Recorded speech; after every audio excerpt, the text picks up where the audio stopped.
चलिए दोस्तों, आज आपको हम फिर ले चलते हैं उत्तर प्रदेश बदायूं। जी हां, सेवा में पत्र 7 स्टार टीवी न्यूज संपादक मोहम्मद ताहिर। जी हां, इन्होंने इनके नाम से यहां पे एक पत्र दिया गया है कि हमारी सोशल मीडिया पे आवाज उठाई जाए और आदित्यनाथ यानी कि उत्तर प्रदेश के यूपी के मुख्यमंत्री आदित्यनाथ से भी मदद की गुहार लगाई।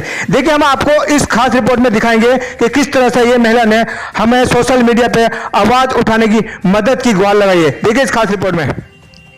आपसे निवेदन करते हैं कि आप हमारी मदद करें। मेरे शौहर मोहम्मद आजम पुत्र अजमेरी 10 वर्ष से नगर पालिका परिषद बदायूं में आउटसोर्सिंग कर्मचारी चालक के पद पर काम करते थे। तार रंग सारी टेकी पर रात को पंप पर काम करते थे। नई अध्यक्ष फातिमा रजा ने जीतने के तुरंत बाद 12/6/2023 को बिना कारण बताए यह बोलकर काम पर से हटा दिया। बीजेपी प्रत्याशी दीपमाला गूगल का चुनाव प्रचार किया है, जबकि मेरे शहर एक तुच्छ कर्मचारी हैं, किसी का चुनाव नहीं लड़ा सकते हैं। इन्होंने राजनीतिक भेदभाव के कारण मेरे शौहर को काम से निकाल दिया। मैं वरिष्ठ अधिकारियों से मदद की गुहार लगाती रही, लेकिन मेरे सुनवाई नहीं हो रही है। तब मैं 7 स्टार टीवी न्यूज के संपादक मोहम्मद ताहिर महागीर से मदद की गुहार लगा मुख्यमंत्री योगी आदित्यनाथ से मदद की गुहार लगाती हूं कि मुझे इंसाफ दिलाया जाए, मेरे शौहर को वापस से काम पर लगाया जाए। यूपी उत्तर प्रदेश बदायूं। मेरे हस्बैंड है आजम, ये 9 साल से नगर पालिका में ड्यूटी करते थे और अब ये फातिमा रजा चेयरमैन आई। इन्होंने आते ही 2-3 दिन के अंदर इन्हें निकाल दिया। आते ही इन्होंने निकाल दिया और इन्होंने ही लगाया था। 9 साल पहले लगाया इन्होंने ही था और अब आते ही निकाल दिया। इस बेस पे निकाल दिया कि हम बीजेपी के साथ हैं और हम बीजेपी की पार्टी में हैं और हमने बीजेपी का इलेक्शन लड़ाया है। चलो निकाल दिया। उसके बाद में फिर जब हम लोग कहने गए कि क्या गलती हो गई, तो इन्होंने ये कहा कि हम आपको जानते नहीं हैं, जाइए यहाँ से। तो हम आ गए लौट के। हमारे फैमिली के मेंबर, सास हमारी, सब लोग गए कहने। मेरी ब्याह की अम्मी उनके 4 बार जाती कोठी पे दफ्तर में कह देते हैं कि है नहीं, चले गए। ये कहता है चले गए। फिर मैं एक दिन गया, मुझसे कहा चेयरमैन आपकी फाइल चेयरमैन साहब के हाथ में है, चेयरमैन साहब करेंगी। तो मुझे हटा दिया था और फिर बात को आश्वासन देते रहे मेरे घर वालों को लगा लेंगे। फिर दफ्तर वालों को फ़ोन करके लोगों ने मुझे फ़ोन पे कहा, दफ्तर वालों ने कि सचिन बाबू ने आप नौकरी से हटिए, आपको हटा दिया गया है, आप कमरा खाली करिए। मैंने कहा साहब मेरे फिर छुपाने को जगह नहीं है, मैं कहाँ जाऊँगा, मेरा छोटा बच्चा है, मेरी नौकरी इन लोगों ने ले लिया, कमरा छिलवा रहे हैं। मेरा 17 महीने का वेतन है वो नहीं मेरा दिया और महीने में तनख्वाह नहीं मिलती है। और बाबू ने ये कहा हमारी मजबूरी है, हम क्या कह सकते हैं, कंपनी में लगाया, कंपनी ने निकाल दिया। तो ये बताइए, मैं छोटा बच्चा है, मैं कहाँ जाऊँ।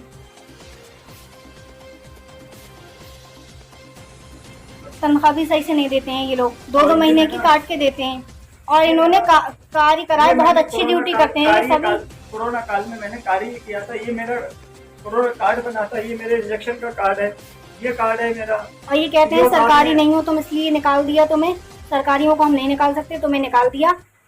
फिर उसके बाद में किसी से बात नहीं कर रही हैं और ये कह रही हैं कि हम हैं चेयरमैन इस शहर के और हम ही मालिक हैं, हम ही सब कुछ हैं और हम निकाल सकते हैं, जहाँ चाहो वहाँ जाओ। डीएम कौन होता है, कौन होता है। इनके भाई दादागिरी दिखाते हैं कि पकड़ के मारेंगे अगर कहीं मिल गया।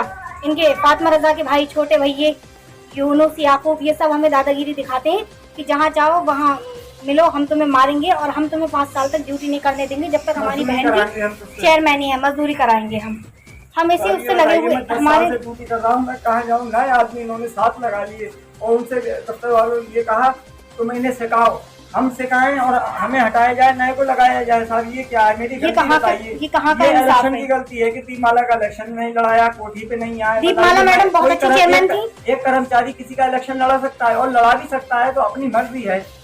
दीपमाला मैडम बहुत ही अच्छी चेयरमैन थी, वो हम सब लोगों के साथ बहुत अच्छी थी, इसलिए हम उनकी तारीफ करते थे। इन्हें ये बात बुरी लगी। बेटा हुआ तो अस्पताल में वो पहुंची, छुट्टी, वो बहुत अच्छी चेयरमैन थी, उनके मुकाबले का कोई चेयरमैन नहीं है। और बीजेपी में सब लोग बहुत अच्छे हैं, इसलिए हम बीजेपी की पार्टी के साथ हैं और हमें इंसाफ दिलाया जाए, हमारे मियाँ की नौकरी वापस कर दें, ये जैसे इन्होंने छीनी है। और ये झूठ बोल रही हैं, इनके हमारे पास सारे प्रूफ हैं। इन्होंने यही कहा है कि इन्होंने इलेक्शन लड़ाया है और हमें इंसाफ मिले। हम बहुत परेशान हैं, हम इतने परेशान हैं, हम कुछ भी गलत कदम उठा सकते हैं और हमारे साथ कुछ गलत होता है तो उसके जिम्मेदार आदिल रजा, फातिमा रजा नहीं है। कुछ भी गलत हो सकता है, पूरा दफ्तर होगा। पर दफ्तर हमारे वाले कह देते हैं तुम्हें कंपनी ने, सचिन बाबू कह रहे हैं तुमने कंपनी में लगाया, मुझ पर रिकॉर्डिंग है। किसी के साथ कंपनी ऐसा तुम्हें करना किसी भी टाइम निकाल चाहिए। सकती मेरी है। सास नहीं, 80 साल आप की एक दिन में बेचारी। खाली आपसे कोई कहे एक दिन में आप कैसे कर दोगे? और बदमाशी से कह रहे हैं आप अधिकारी हो, अधिकारी कर्मचारी से ऐसे नहीं कहता है। जैसे मेरी कि कह रहे हैं सास मुझसे। हार्ट की मरीज है बेचारी, 80 साल की, वो गई, इन्होंने कह दिया मैं हूं नहीं कोठी में, बेचारी दफ्तर गई, दफ्तर इन्होंने मना कर दिया कि कोठी पे पहुंचो। 4 बार जा चुकी बेचारी, हार्ट की मरीज है, बहुत बुजुर्ग है। तो इन्होंने इतनी इज्जत नहीं करी, उनकी की बात सुन लेती कि मेरे बेटे ने ऐसा करा क्या है। ये चेयरमैन है, समझती क्या है अपने आप को? अल्लाह समझ रही है, पता नहीं क्या समझ रही है। हमारी सास तक की इन्होंने इज्जत नहीं की। चेयरमैन बनता है, सरकार बनती है, सबके सुनने के लिए बनती है। मैं नहीं दे पाता हूँ, कैसे खर्चा हमें तो करता हूँ? परेशान है, हम क्या 7,500 रुपए में इस बार इन्होंने मुझे 7722 रुपए तनख्वाह दी। वैसे 7,500 तनख्वाह आ रही थी। इन्होंने तनख्वाह किसी की नहीं बढ़ाई। दीपमाला मैडम आई थी, उन्होंने तनख्वाह बढ़ाई, वो बहुत अच्छी चेयरमैन थी। ये बिल्कुल भी अच्छी नहीं है, किसी गरीब की इज्जत ही नहीं कर रही 10 साल से ड्यूटी कर रहा हूँ मैं। हमें इंसाफ दिलाया जाए, हमारी वीडियो हमारे मुख्यमंत्री योगी जी तक पहुंचाई जाए, हमारी वीडियो।